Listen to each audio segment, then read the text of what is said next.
Indeed.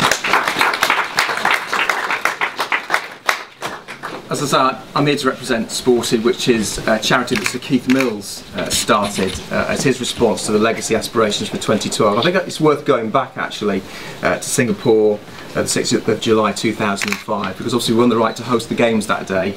Probably one of the most amazing sporting days of my life. But I think it was a unique bid that we put forward as a city and as a country, because yes, we said we wanted to put on a fantastic Olympic and Paralympic Games, but there was a much broader purpose behind it, and this sense of legacy that we've all talked about. And I don't think there's ever been an Olympic Games in history which has put such an emphasis on what is left behind afterwards.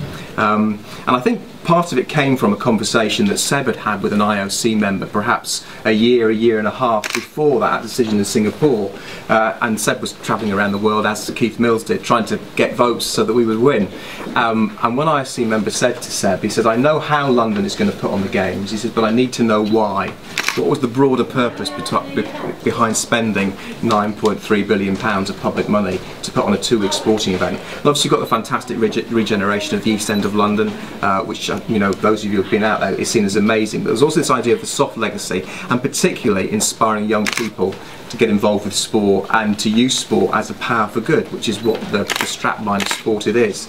And over the last 4 or 5 years, I've travelled around the whole of the UK, not just with Sported, but with other charities, and I've seen some remarkable people doing some amazing things with young people. One particular charity initiative, which is part of the Inspire Mark, which Sported is part of as well, was in Manchester. It was called Now to Do, a very deprived area, and it got young kids involved with sport.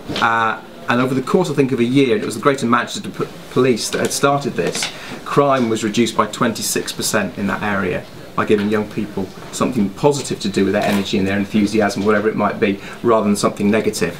The thing is, often those people who do that kind of thing have great expertise in getting young kids off the street and showing them how to play football or cricket or rugby or whatever it might be. They're not quite so good at the business side of it, of perhaps fundraising, of doing the books, and in many cases actually survive on enthusiasm for a short period of time and then perhaps are lost because they can't carry on anymore.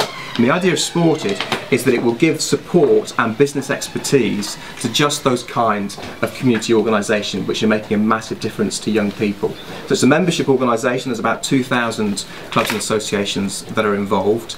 So Keith has committed a huge amount of his own money to this in the short term, but he's obviously looking for partnerships. We're delighted that JD Pro is going to be involved with Sported, because I think, as we've all seen, sport has the ability to inspire, to make a massive difference in people's lives, and Sported wants to make sure that this continues as part of the legacy for London 2012. It's a big year next year. We've got an association with the Sun newspaper. Lots of top Olympians are getting involved, Ben Ainsley, Zara Phillips, to name just a couple, and really we want to make a difference, so that in 5 years' time, when we look back at 2012, and we'll see that the Olympic Park's doing wonderfully, we're winning lots of medals, Rio's fantastic, but we also see that young people's lives have been changed because we hosted the greatest sporting event on earth. So thank you for your support, Tom. It's really very, very important to us, and I think it's, so we can be very proud of the Games that we've hosted, but hopefully we will be equally proud of the way we've used the inspiration of the Games to make a difference to young people.